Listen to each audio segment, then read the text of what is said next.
Hello guys, my name is Shivam Kumar Mishra and I got 58th rank in UPSC CAPF 2024, and here I'll be sharing my interview experiences. I was trying to make this video from a long time, but I was busy uh, in something else, so I couldn't. But here I'm trying to make a video, and I'll be telling you all the questions that they asked me in the interview as well. And then in brief I will talk to you about my answers also, if time permits.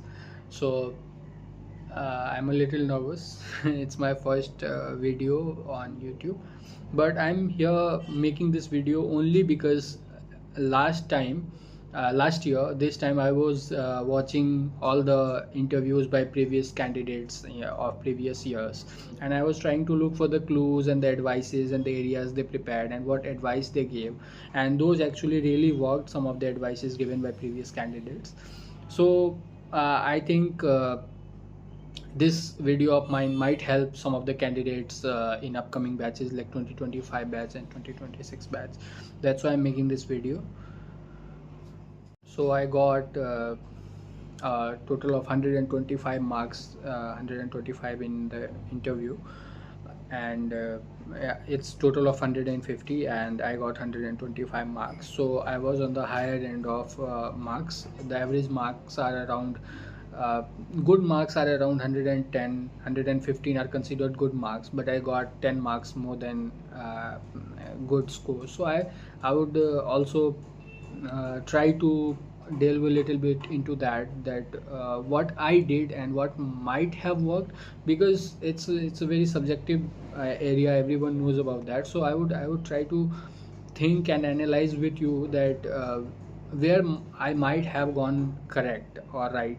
So I would try to talk about those minuscule things also, and then the 10, 12, 13, I don't remember exact number, how many questions were asked, I have compiled. I actually compiled. I got back to my home from the interview, and on the same date I compiled all the questions because I knew I would forget after 2 3 days. So I have all the questions compiled. However, I haven't forgotten, but still I have the questions written in front of me, and I will talk a little bit about them. I'll talk briefly about what happened that day, and then we'll move to the questions. So I got there. It was in afternoon shift. My interview was in afternoon shift. I got there like 3 hours before the interview. I was nervous, little bit nervous, that UPSC, when the name comes into your head, you actually get a little nervous, and you should be nervous. It's a good thing. So I got there, and then I was looking at the other aspirants, how they had put on their attire. I was trying to make my tie knot. I was trying to tie a tie because I don't know how to tie a tie. I have never wore a tie. I'm from Madhubani, Bihar, and I've done my schooling there. So uh, till higher grades we didn't have this tie with knot and all. It was like a makeshift tie kind of. So it had a permanent knot, so we didn't have to tie that knot and everything. So I was trying to get that done in front of the UPSC gate, and all the aspirants were coming in there. We were talking to other aspirants also, getting pictures clicked. So, and I was getting nervous minute by minute that now it's gonna happen, now it's gonna happen. So after all, on the 1:30, if I remember correctly, 1:30 the gate opened, everyone came outside, and one by one we got our documents verified, and then we got the entry to UPSC building, where we went to the central hall directly, and we sat there. All the document verification was done. Then we sat there. We had like snacks to eat, and then water and the juice and beverages were there. You could get yourself some of that. If you are feeling hungry or nervous, you can eat, consume something. So aspirants were having some of the snacks and all. We were chit chatting. Then one aspirant got called, second got called from the table. I was the third one to go. So then I went there. I sat outside the room premises, where you have to enter inside the room where personality test actually happens. Mine was Shilvardhan Singh sir's board, and he has served as the Director General of CISF. has an IPS. He's an IPS from Bihar cadre, and is very eloquent man, if I can say, pronounce it correctly. And he has an aura about him. And despite having all those qualities about him, when you will enter that board, if you got allotted his board, as I was, so I walked into the room and I was made to feel very comfortable around all the people that were sitting there. There were 4 members in the board. The chairman, Mr. Shilvardhan Singh sir, was there. Then one ma'am was there, lady was there, and then 2 others who were also there. I don't remember, and I don't know what were their name, if it was written there. I don't remember exactly, because I was so nervous. I didn't look at the table, even when I sat there, like I think. For 25 minutes approximately my interview went, and it felt like it isn't like it felt like 5 minutes gone by, so it was that nervous inside me. So now I'll talk about what went on inside the chamber. Once I stepped into it, I was called, I went there, and I said good morning, good afternoon to everyone. And it was 2 p.m. approx 2:15 approx in afternoon. So I said good afternoon to everyone. Good afternoon, ma'am. Good afternoon, sir. And then I was about to ask whether I can sit down or not, but ma'am, the lady member, she said sit down. So I sat down, and then Mr. Chairman, Mr. Shilvardhan Singh, he asked me, he said, Shivam Kumar Mishra. I said yes sir. He said, आप किस भाषा में comfortable हैं, हिंदी या अंग्रेजी? I said, sir, English, sir, अंग्रेजी. So he said, okay, great. Then he said, Shivam Kumar Mishra, you're from Madhubani, Bihar. I said, yes sir. So then he asked me that you must be familiar with Madhubani or Mithila paintings, Madhubani paintings. I said, yes sir. So he asked which type of colors are used in Madhubani painting. So I was delighted at this point in time. I thought, okay, this is something I prepared, and the interview is gonna start from there. It will be very nice for me. It will at least start without any bump. So I said, yes sir, natural colors are used in Madhubani paintings. He said, okay, we all know about natural colors and all. Tell me the ingredients that are used in those natural colors. Then I was stumped a little bit. I said, okay, I have to remember. So since I have grown up there and I have seen rice powder as white color, then turmeric as red color, turmeric as some shades of yellow, then sindoor as red color. So I said, I quoted these 3 ingredients, and he said, okay, nice. So second thing, he started reading from my DAF, and he said, ki Shivam, you have filled your hobby, and you have written in your hobby that you like to read about upcoming technologies, okay, and reading about international events and happenings. And then second is reading about upcoming technologies. I had also written playing badminton, but he didn't talk of that. So he said, okay Shivam, tell me 3 technologies you are excited and 3 technologies you are terrified about in future, and also give examples for that. So this was his entire question.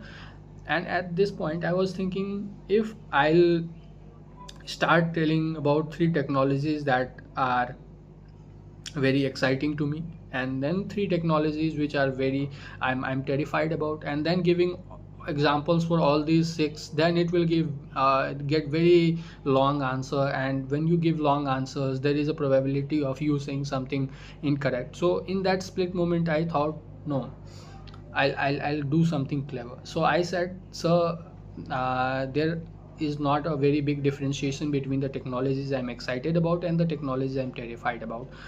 There are same set of technologies I'm also very excited about, and I'm very terrified about their dark sides also. So he said, Mr. Chairman said, okay, interesting. Okay, go on, tell me these 3 technologies. And you must believe me, I consistently read about technologies. I have very keen interest in that. I have and I had at that point also a lot of technologies in my brain that I could list and go on and on and on. But you won't believe, At that moment I had to say something, and I said blockchain. Yeah, blockchain is a very exciting technologies, but I would have listed it on 6th 7th in a casual conversation in my list. But at that time I said blockchain in that nervousness. And okay, blockchain is also interesting, and since he asked about my personal preference, that what seems exciting to me, I said blockchain. Then I was about to give the positive sides of it. Then he asked me, okay, blockchain has we know this is a decentralized ledger and all, tell me what are the dark sides of blockchain. So I said, so blockchain enables the terror financing. You cannot trace the money, so it can go into human trafficking as well. It can be the drug trafficking can be funded by that also. The internal security threats that are in our country, the Naxalism and left-wing extremism, the separatism, the secessionism, these all can be funded by blockchain. So that's why I'm terrified about blockchain, because it can create divisions in our society. Then second technology, I said UAV, the drone technology. Then again he asked me about what are the use cases, why are you terrified about this technology. So I gave the example that, sir, Russia is a very big country and militarily very very powerful, asymmetrically powerful than Ukraine. So everyone was listening to me carefully at this point. I said asymmetrically Russia is more capable than Ukraine in defense terms, but still Ukraine has been able to sustain itself against Russia by using these type of unmanned aerial vehicles and drones. What it recently, at that time, it has happened very recently that Ukraine had launched few drones, and it had devastated Russia's arsenal of mini bomber aircrafts, which were the cost of those were in billions of dollars. And UAVs are like very cheap, costing like the the the costliest versions are 200 or $300. So this is the example that I gave. So the efficiency and the terrifying aspects about the drone. So he was satisfied with that. Then the in third he asked about what is the third technology that you are very excited about. Then he cut himself that, okay, leave third technologies, we are okay. So then he moved abruptly to the next question. He asks me that, Shivam, since you read a lot about technologies, can you tell me about dark web? Have you ever heard of dark web? This was his exact phrasing, like he was talking to a kid, like a 10-year-old kid.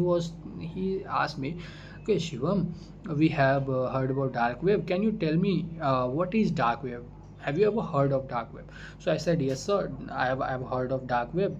It was created as a US Navy research project at that point of time, like 50-60 years ago, for internal communications and surveillance. But right now it has been made open source and people can access that. So then he asks me, have you accessed it?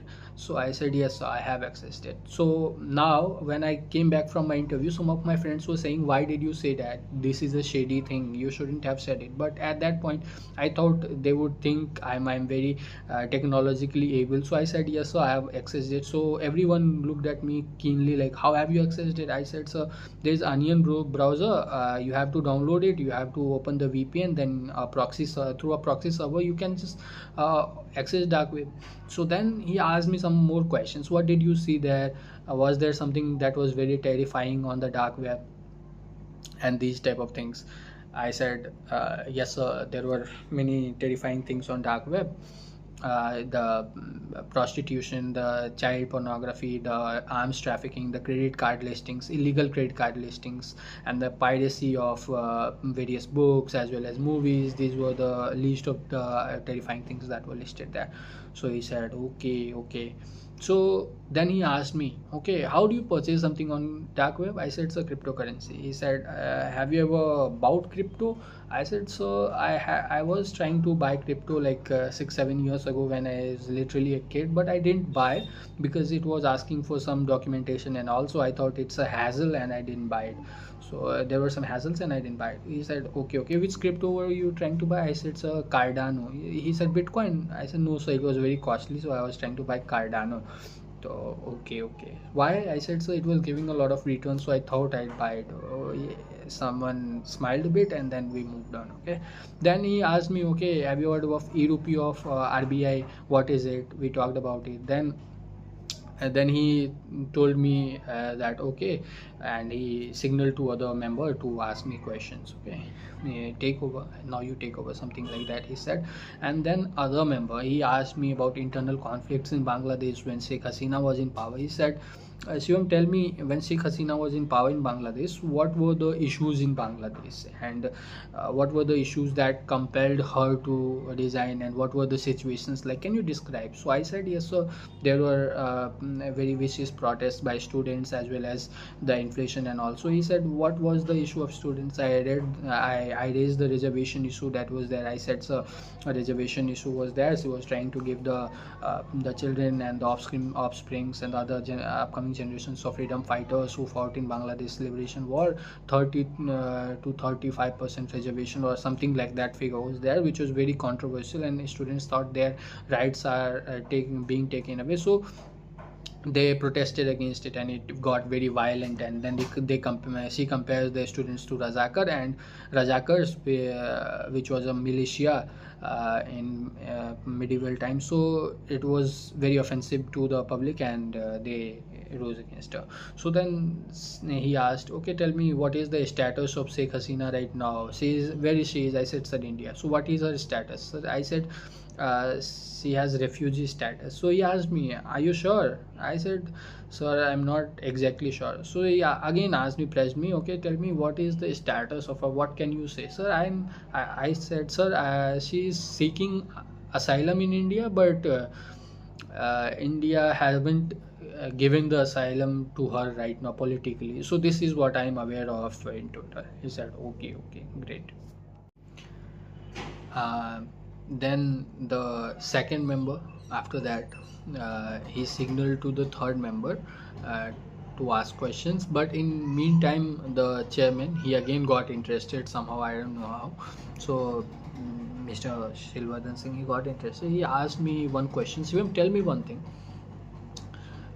If you were given the authority and the resources, which are the two defense technology would you bring if given full authority and the resources? I said, so the very first technology that I would bring to India if given full resource and authority is fifth generation aircraft. And he said, okay, why fifth generation? I counted all the benefits and the advantages it has in battlefield and war-like scenario. Then he asked me about questions about fifth generation aircraft, and it went on like it was the lengthiest conversation. It went on for like 6-7 minutes, approximately 7-8 minutes, 8 to 9 minutes, I can say. Everyone asked me question on fifth generation aircraft, and it was kind of group discussion. Everyone was discussing with themselves and then discussing with me. And this went very well. Like, they asked me what is the difference between fourth and fifth generation aircraft. I answered it. Then they said, why can't we go to sixth generation aircraft directly, because by the time we'll develop fifth generation, everyone will have sixth generation in the, why can't we go directly? I said, so quantum leaps are not possible. These are the incremental and progressive developments, and we improve upon previous generation. So we can do that, we can surely do that. But America, USA, despite having so much advantage in wartime weapons manufacturing, it took them, it started in 1995, and the final commercial production started in 2021 of fifth generation aircraft. So it took them close to 26-27 years. So this is the time frame we are talking about. So we have to be very prudent about our aircraft technologies, and we have to manufacture it in our own. Then we talked also about the indigenous Kaveri engine, then all the engines that are used in fifth generation aircraft. Again, this discussion went on for 8-9 minutes. Then the lady member took over. Lady member asked me about the red economy. What is red economy? I had seriously no idea. I had never read about red economy anywhere. So I said, ma'am, I'm not able to recall. She said, okay, I'll give you a hint. Have you heard about left-wing extremism? Yes, yes, ma'am, I have read about left-wing extremism. I thought maybe this is what the red economy is, the illegal trading of banned arms or arms trafficking, something like that. I said, she said, no, no, no. So I said, sorry, ma'am. She said, no, no, you don't need to be sorry. Then she asked me about which scientist or tech role model do you follow. And then she said Elon Musk. I said no, ma'am. She said why? She's like she looked bemused. Why don't you follow? Do you like Elon Musk? I said no, ma'am. So she said why? Uh, I said, ma'am, he has a tendency of taking hasty decisions, and I guess no one liked the word hasty for him. I don't know why. So she said, why? She was very shocked at that. She said, hasty? Bugger, he's the richest man in the world, and you are saying he takes hasty decision. He'll take whatever, he'll do whatever he wants. Like, he's such a visionary. He has SpaceX, he has done Tesla, PayPal, and everything, Hyperloop, and that chip thing he's doing. So, how can you say he takes hasty decisions? I thought, what have I done? Like, I have seriously stepped into minefield or what? So again, I said, no, ma'am. So she said, tell me one thing that you haven't liked about Elon Musk. I said, ma'am, I haven't liked a lot about him, but the top of my list is the dose he has done, Department of Government Efficiency. She said, why? It is there to bring efficiency. Like, I said, she said, what he has done wrong? I said, apart from cutting all the jobs, it has created a ruckus in US society. A lot of civil societies protesting against the education budget cuts and the budget cuts to schools are shutting down. So it's not necessarily a good thing when schools are shutting down in a society. This is what I said. So she said, no, there are a lot of benefits also. They are saving a lot of revenues and all. Tell me one thing, what if you were given the power in India and you have to and you have been given the authority of those in India, Department of Government Efficiency, which department's budget would you cut down? Tell me, to increase the efficiency. I said, ma'am, in country like USA it is barely affordable, but in India it will create chaos in society. We cannot cut government budget. A lot of our population lives below the poverty line. Government aid is one of the way of helping them to tackle their problems and leave them with something to survive, and they do not get starved. We by the government aid, we make sure that. So we can't do that in India. Then chairman sir suddenly came out of nowhere, and he said, okay, so there are a lot of budgets. There are a lot of departments. I can literally count on fingers the departments we can cut the budget on. Take for example sports ministry. Why can't we take the sports ministry's budget? We are giving them so much of revenue, and they are not giving any medals. Why shouldn't we cut sports ministry's budget, the grants? I was out of answer at that point of time. I said, no, sir, we can't do that. Many people can't survive without government support. And also I was holding on to this, and the single thing I was thinking after interview also, that this is going to be wrong. If I was going down in this interview, this is the thing that is taking me down. I was sure about this thing when I went out of the interview, but I was happy at the conversation that went down. But this point was only concern in my mind, that I might have said this thing wrong. I could have pointed at any department. Then someone asked me about the fourth member took over than the male member. He asked me, Shivam, one more technologies. Tell me one more technology you are excited about. I said 3D printing. I just said 3D printing out of nowhere. I didn't remember any technology, the biotechnologies and the gene editing, the CRISPR, anything I didn't remember. I said 3D printing. He said, okay, tell me what are the advantages of 3D printing. Give me a good example where it was used, where it can be used, use cases. I said, so the rocket that we manufacture, the costs are too high, and every part needs to be manufactured from scratch every time we have to launch a rocket, and it extends the time frame of a launch to 1 year, 2 year, 3 year, and we can cut down on that time frame. We can manufacture complex technologies with the help of 3D printing and all. So he said, Shivam, despite it being talked about a lot, there has been only hype, and there has been no significant results. Don't you think it is only hype? I said, yes, to some extent it has been hype and less of results, but it is very promising if we devote the researchers to that time, to the researchers. He said, okay, you accept there has been hype and hype only. I said, yes sir, to some extent, yes sir. Then he asked me about that thing.